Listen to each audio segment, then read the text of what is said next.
Hi hello friends, welcome back to our channel. ఈరోజు వీడియోలో street style masala వడల్ని ఎలా తయారు చేసుకోవాలో చూపిస్తున్నాను.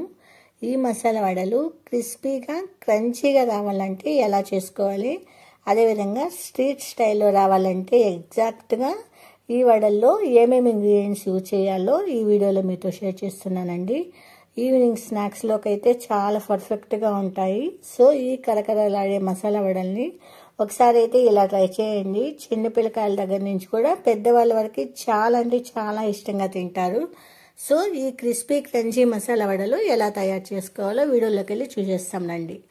ఇందుకోసం ముందుగా ఒక 2 hours ముందుగా నానపెట్టుకున్న పచ్చిశనగపప్పుని ఈ విధంగా మిక్సీ జార్లోకి వాటర్ అంతా వడగట్టేసి వేసుకోండి.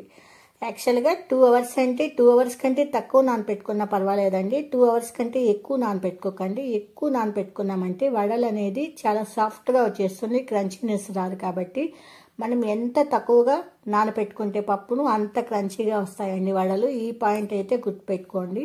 చూడండి, ఇప్పుడు వాటర్ అంతా వడగట్టేసి మిక్సీ జార్లోకి వేసుకొని ఇందులోకి స్పైసీకి తగ్గట్టుగా 4 పచ్చిమిర్చిని చిన్న అల్లం ముక్క పైన పీల్ చేసేసి కట్ చేసుకొని వేసుకోండి. కొద్దిగా సాల్ట్ కూడా వేసుకొని గ్రైండ్ చేసేసి ఇప్పుడు ఇందులోకి మెయిన్ ఇంగ్రీడియంట్స్ అండి మనం కలపాల్సింది 1 స్పూన్ జీలకర్ర, అదేవిధంగా కొద్దిగా కరివేపాకు, కొత్తిమీర, పుదీనా, ఫ్రెష్గా ఉండే పుదీనా, అదేవిధంగా ఒక 2 పెద్ద సైజు ఉల్లిపాయలను కూడా సన్నగా తరుక్కొని వేసుకోండి. అంతే అండి, ఇంత మాత్రం ఇంగ్రీడియంట్స్ కలుపుకుంటే సరిపోతుంది. కొద్దిసేపు బాగా మిక్స్ చేసుకోండి. ఫ్రెష్గా ఉండే పుదీనా, కొత్తిమీర, కరివేపాకు వేసుకున్నారంటే చాలా రుచిగా వస్తుందండి వడలు. మీరు కావాలంటే ఆకుకూరలు కూడా వేసుకోవచ్చు అండి. పాలకూర వేసుకోవచ్చు, సిరికూరాకు వేసుకోవచ్చు, ఏ కూరాకైనా వేసుకోవచ్చు. ఆకుకూరలు వేసుకున్నా కూడా చాలా బాగుంటుంది ఈ మసాలా వడలు అనేది. ఇంత మాత్రం ఇంగ్రీడియంట్స్ అయితే వేసుకోండి, సరిపోతుంది. చూడండి, ఇప్పుడు చిన్న చిన్న బాల్స్గా రౌండ్స్గా చేసుకొని సపరేట్గా పెట్టుకున్నామంటే మనము వడలు చేసుకోవడానికి చాలా ఈజీగా చేసేసుకోవచ్చు అండి. చూడండి ఎంత పర్ఫెక్ట్గా వచ్చిందో మీకే అర్థమవుతుంది. ఈ విధంగా రావాలండి. ఈ విధంగా కచ్చాపచ్చగా గ్రైండ్ చేసి పెట్టుకున్నామంటే మనకి వడలు అనేది చాలా క్రిస్పీగా వస్తాయండి. ఇది అయితే సెకండ్ మోస్ట్ ఇంపార్టెంట్ పాయింట్ అండి. మనం కచ్చాపచ్చగా గ్రైండ్ చేసుకోవాలి, స్మూత్గా అయితే గ్రైండ్ చేసుకోకూడదు. పప్పు అందుకే అండి తక్కువగా నానాలి అని చెప్పాను. పప్పు ఎక్కువగా నానిందంటే మనం గ్రైండ్ చేసినప్పుడు చాలా స్మూత్గా వచ్చేస్తుంది. కాబట్టి మనం పప్పు తక్కువ సేపు నానపెట్టుకున్నామంటే ఈ విధంగా కచ్చాపచ్చగా గ్రైండ్ చేసుకున్నామంటే వడలు చాలా క్రిస్పీగా వస్తాయండి. ఈ 2 పాయింట్లు గుర్తుపెట్టుకుంటే సరిపోతుంది. చూడండి, ఇప్పుడు ముందుగా బాల్స్ ఈ విధంగా రెడీ చేసి పెట్టుకున్నామంటే అప్పటికప్పుడు ఫాస్ట్గా వడలు రెడీ చేసుకోవచ్చు. ఈ విధంగా పెద్ద సైజ్ బాల్సే పట్టుకున్నారంటే మనకి వడలు అనేది చాలా క్రిస్పీగా వస్తాయండి. మరీ పల్చిగా తట్టుకోకండి, కొంచెం మందంగా ఉండేలాగే చూసుకున్నారంటే మనకి పైన క్రిస్పీగా లోపల చాలా సాఫ్ట్గా వస్తుందండి.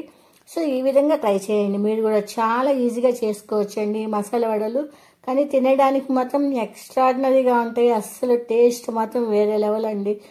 ఎవరైనా ఇష్టపడిన వాళ్ళు ఉండరు. ఈ వడల్ని మాత్రం అంత టేస్టీగా వస్తాయి. మీరు కూడా ఈ పద్ధతిలో ఒకసారి ఈ టిప్స్ని ఫాలో అయ్యి ట్రై చేయండి. చాలా రుచిగా కుదిరాయండి. మాకైతే మా ఇంట్లో వాళ్ళు చాలా హ్యాపీగా ఫీల్ అయినారు. అంత మంచిగా కుదిరాయి. అస్సలు చూడండి ఎంత బాగా క్రిస్పీగా వచ్చాయో. యాక్చువల్గా అయితే లైట్ బ్రౌనిష్ కలర్ వస్తుంది కదా, అప్పటి వరకు మనం వేయించుకోవాలి. కొద్దిసేపు ఇంకా కాలేద్దాం. చూడండి, లైట్గా ఎల్లో కలర్ తెలుస్తుంది కదా, ఇంకొంచెంసేపు కాలిందంటే వడలు మనకి క్రిస్పీగా వస్తుంది. మనకి అర్థమైపోతుంది క్రిస్పీనెస్ వస్తుందా లేదా అనేది. సో ఈ విధంగా కాలిన తర్వాత సిమ్లో పెట్టేసి కొంచెం కాలనిచ్చామంటే మనకి చాలా క్రిస్పీగా వస్తుందండి పైన అనేది. అంతే అండి, ఈ కలర్ వచ్చినప్పుడు మనం తీసేసినామంటే వడలు అనేది సరిపోతుంది. యాక్చువల్గా ఒకసారి వేసేసి తీసేసి కొద్దిసేపు చల్లారనిచ్చినాక కూడా మళ్ళీ ఒకసారి వేసుకున్నామంటే ఇంకా క్రిస్పీగా వస్తుందండి వడలు. చాలామంది ఆ పద్ధతి కూడా ఫాలో అవుతుంటారు. ఒకేసారి మీడియం ఫ్లేమ్లో పెట్టుకొని కొద్దిసేపు కాల్చుకున్నా కూడా మనకి క్రిస్పీగా వస్తుంది వడలు.